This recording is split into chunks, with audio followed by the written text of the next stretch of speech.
What's going on, guys? JPS back for another video, and today we're going to be reacting to how British people really view Americans. And this one is from Kris Williamson, someone who has really blown up on YouTube recently for his podcasts and kind of video essays and stuff like that. Seems like a very smart guy, and I'm very excited to check this one out. So I think this might be the first video of his that I'll be reacting to, so it should be a good one. Consider joining the Patreon, guys. It's first link in description for full reactions to British TV shows and movies. We've got a great rotation of shows going on right now. Tons of different British TV shows and movies in the catalog for you to check out. I promise it's worth it. No pressure. Let's get right into this. Thank you guys so much for watching. Here we go. We've been talking a lot about differences between the UK and the USA. What have you come to believe about that? So my biggest takeaway from being in America as a Brit is it's like finding out my dad had a kid with another woman that I never met. And we meet for the first time. And I'm like, you're kind of me, but you're not me. It's like he spent a bit more money on you.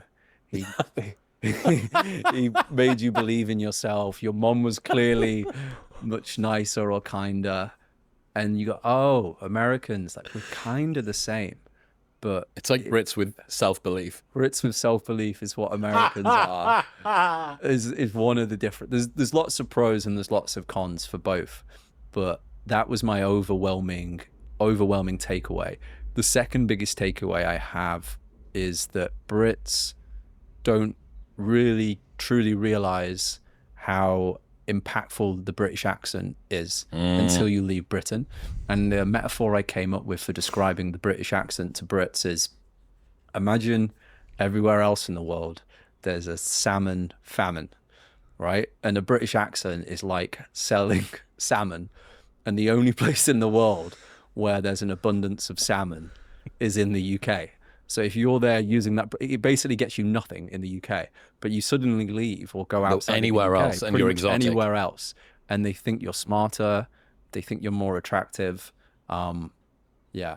Americans often ask me when they talk about that, and I do. That is so true about the British accent, though, guys. Like, especially in the United States, you know, when a Brit comes over here, I've witnessed it so many times throughout my life. People lose their minds.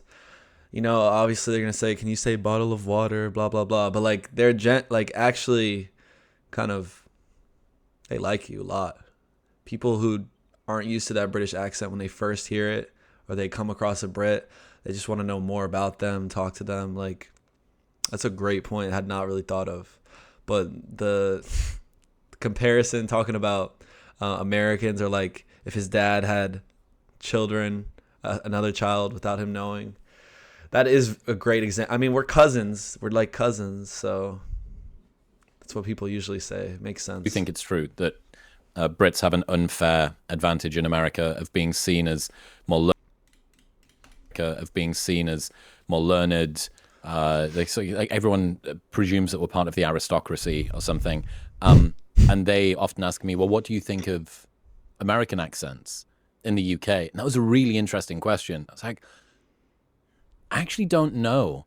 I think it's like, certainly for me, on girls, it's like kind of sexy. It feels that feels exotic in some way. Definitely energetic, overly enthusiastic and excitable. Especially when you've got one American in a bunch of Brits. When you're the Brit in a bunch of Americans, oh, well, you know, everyone's just sort of excitable and first line cocaine energy. But when you drop one American in a like Newcastle or something, oh my God, who is that? It's a nuclear warhead surrounded by a bunch of swords. Yeah, I think the funniest part about that is that's literally what happened to me. I was in like the center of Newcastle on like a Friday night. I was just surrounded by Brits. So, you know, when there's a bunch of Americans, it's not that great. But when there's like one, it's different. I think the same thing goes for Brits, though. If there was a bunch of Brits coming over to the States versus one, that individual is going to get a lot more attention. Since being here, you know, it's made me reflect on the UK. I hate being disparaging about the UK. Like, it's the country that gave me and you our start. We both went to university there. We both had our first jobs there. We both built businesses there. I think we're both in one form or another still registered. You'll be on Company's House in some vestigial old fucking thing. And I really wish that I didn't sort of talk badly about it, but you sent me a tweet last week, and I've been watching Bald and Bankrupt. Awesome YouTube channel. I invited him on the show. He replied. He said he'd love to, but he's actually trying to actively wind down his public exposure. So he said he keeps getting asked for too many selfie photos in Tesco. And he does strike me as the kind of man that probably doesn't want. Bro, that's exactly what that guy would say. Bald and Bankrupt. He's like this British travel vlogger. He's gone all over the world. I like his videos a lot as well. So it's funny that you brought him up. But yeah, getting asked for too many pics in Tesco is so funny. That man is a celebrity though, so it makes sense. It's the kind of man that probably doesn't want to be overexposed. You know, he was doing, for the people that don't know, this guy who does kind of like dark tourism stuff, he got trafficked across the border into Mexico. He was detained in a Russian jail for a while. And then he decided he was going to take on the final boss of Dangerous Places, which was seaside towns of the UK. And he just travels around sort of looking at all of these bad places. And you sent me that tweet last week, which I think nails it, which is the UK has the 6th largest economy in the world, but people are confused. The UK doesn't have the 6th largest economy in the world. London has the 6th largest economy in the world. It just has a really poor country attached to a very rich city. Yeah. And then there was another one, which That's a fact. was US universities. So I think in the top 10 universities in the world, the UK has 3 and the US has 3. Yet the US outputs 5 times, those US universities output 5 times the number of entrepreneurs that those UK universities do. So in theory, these people are as intelligent as one another across that. I think it's Oxford, Cambridge, and another university. King's, maybe Durham? Maybe, yeah. And what's interesting when you go across global university rankings and outputs of entrepreneurs in the study that was shared, the UK university, which was Oxford, so that's the number 1 for entrepreneurial output, was 50th across the whole world, despite the fact we rank so high in education. Yet actually transforming that into entrepreneurship doesn't seem to happen. And I wonder again whether that's the self-belief thing. You also see this weirdly, and I could be mistaken here. I have this bias that I think Brits are fundamentally more funnier than Americans. However, way more great stand-up comedians that are American than British. Like we have Ricky Gervais, we have Jimmy Carr, and then in terms of global appeal outside of that, there's not a huge amount more. And my theory behind that is, so why do you have the funniest people, yet not the biggest stand-up comedians out of those names there? And I think the same crabs in a bucket mentality that makes people so funny, because we can shoot people down and shoot ourselves down, is the same thing that makes it absurd as a concept to go and get on stage and say, I want to be a funny person. Like that in the UK. So I think the funniest guy in the world right now is probably in a Greg's in Wigan, or he is in a pub in Portsmouth. And bro, he's making some great points. And the entrepreneur and the funny thing, for different reasons, but yeah, I do think it's like the lack of self-belief, constantly tearing oneself down. And in the United States, like everyone's looking for a quick buck or wants to be successful and has that like entrepreneurial drive in them. It's kind of like the foundation of our country. So that is a great note. He's not lying at all. The funniest guy is definitely in a pub in Portsmouth or some just random village like Greg's or Tesco. And he's just belting off jokes at people. But if you told that same guy to go on stage, it ruins the act. Like it never even was an act. It's just him being funny and being natural in himself. And that's what makes it funny, like being in those normal settings. As soon as you step on stage, try and make it a business, it's not as organic as it was. And I completely, this is a great point. It's so true. And that says a lot about Britain and the United States. Wow, I had not quite thought about that before. In Portsmouth. And because of that crabs in a bucket mentality, Americans are way more likely to get on stage and go, I want to be a funny person, because that's part of the American DNA. Meanwhile, the Brits, who I think are actually funnier, don't end up doing as much stand-up comedy. Entrepreneurial as well as spirit. Entrepreneurial, yeah. But even within that sort of self-belief, it's one and the same. I think it's agency, it's the preparedness to go against the grain. And this, we're going to talk about subprime audiences later on. But this audience is like, I would say like it's full of like A's and double A's of people, especially the ones from the UK. And I think the reason that this resonates, I'm not saying it to disparage the UK, I don't think either of us are, but to kind of reassure the people for whom they feel a little bit like square peg in a round country, sat in the UK, some normal town, you're in fucking Wakefield or Carlisle or Middlesbrough, Rochdale, wherever you are. And you think, God, this is the sort of conversations I really love to have. These is the kind of thoughts that I think about, and I really want to have big dreams for myself. And then I just really struggle to resonate with the people around me. I really, really fail to do that. And I think I wish that I'd had, when I was younger, more reassurance that I wasn't the problem. There's no value judgment. People that have big dreams, people that don't have big dreams, but there's nothing inherently wrong with you having those dreams. And there's no reason that you should be castigated or have the piss taken out of you because you want to do something different, because you don't intend being born, living, working, and dying within the same 20-mile radius of where your parents grew up. Yes. But even at a walking around level, you see this. So if you walk around America, there's flags everywhere. Mm-hmm. There's kind of pride in the nation. Mm-hmm. If you walk around the UK and you see a flag, you go, oh, fuck. EDL member. There might be a Nazi, which is crazy. Unless there's a football tournament, then everybody does it. That's the weird paradox of the UK. Yeah. So it's even at that level, you see this kind of pride at the nation level. And at the UK, it's almost like this weird autoimmune condition. Do you have any idea why the British football team uses 3 lions rather than the St. George's Cross? Don't know. Isn't that interesting? Because I don't think Scotland does, and I don't think Ireland does, and I don't think Wales do. And I can't think of any other team.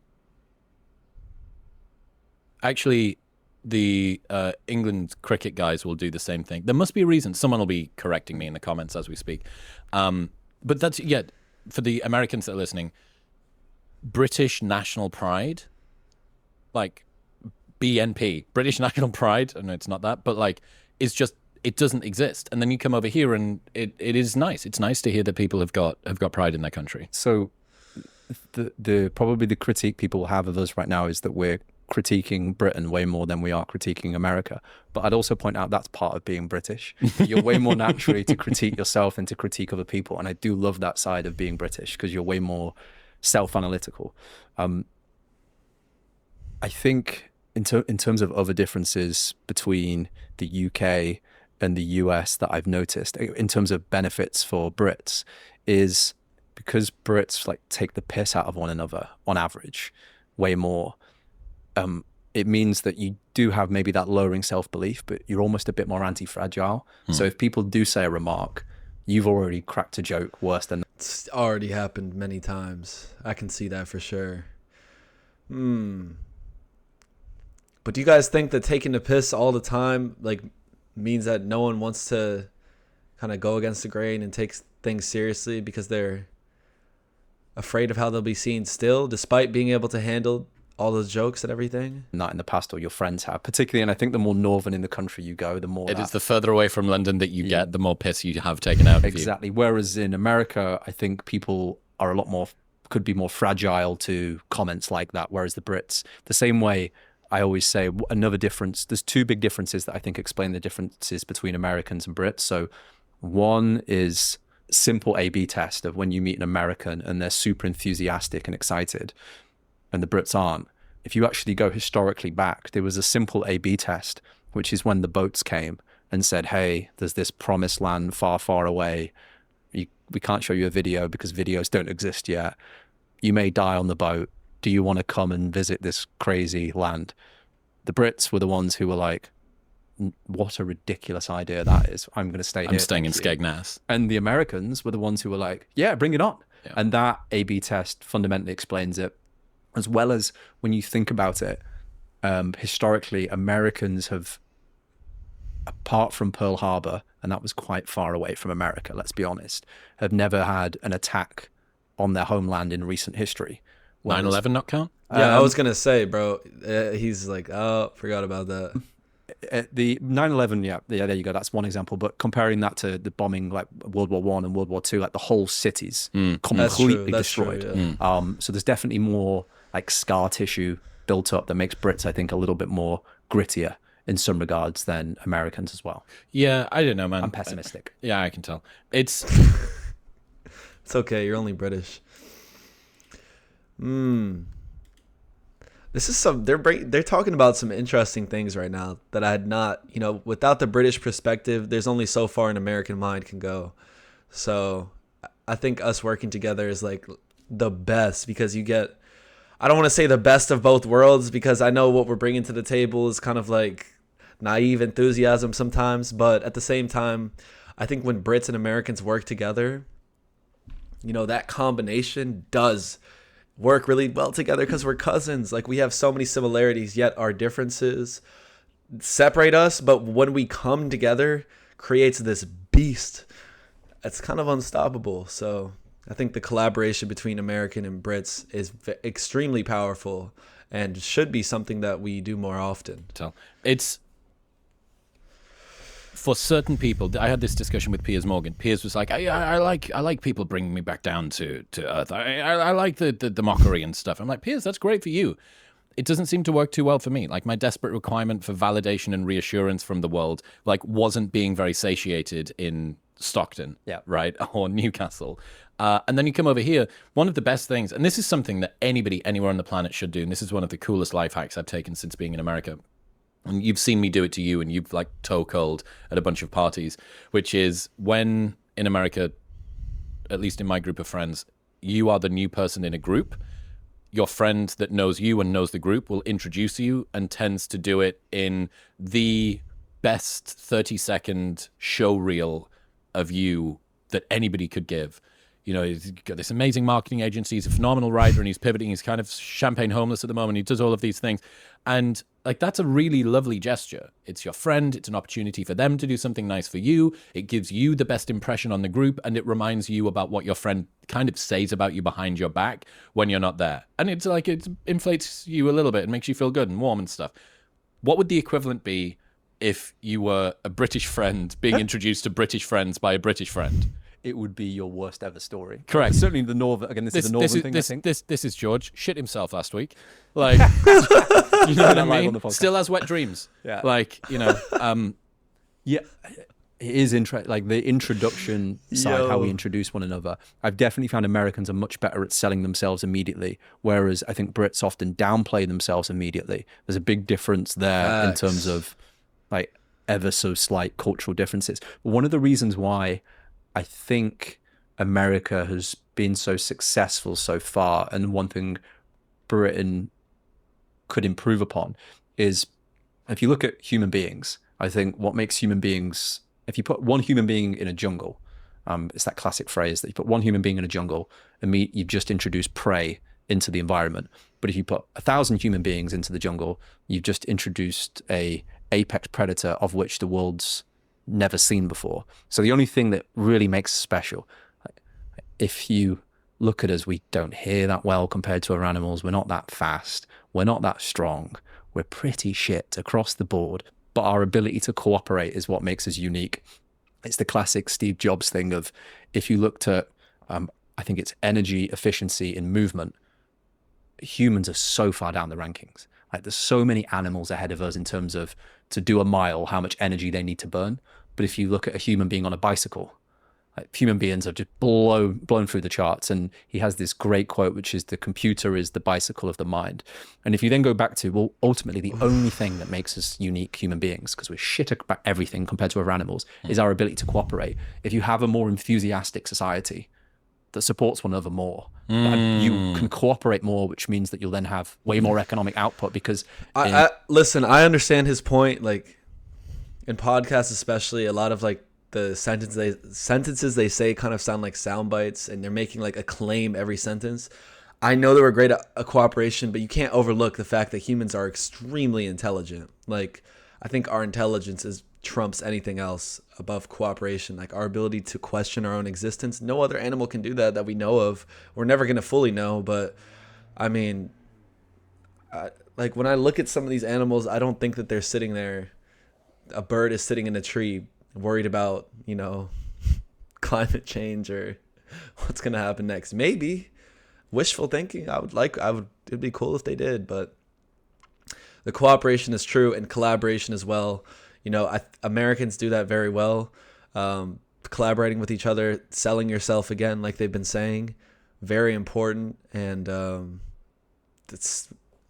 you can't get anywhere without working with other people.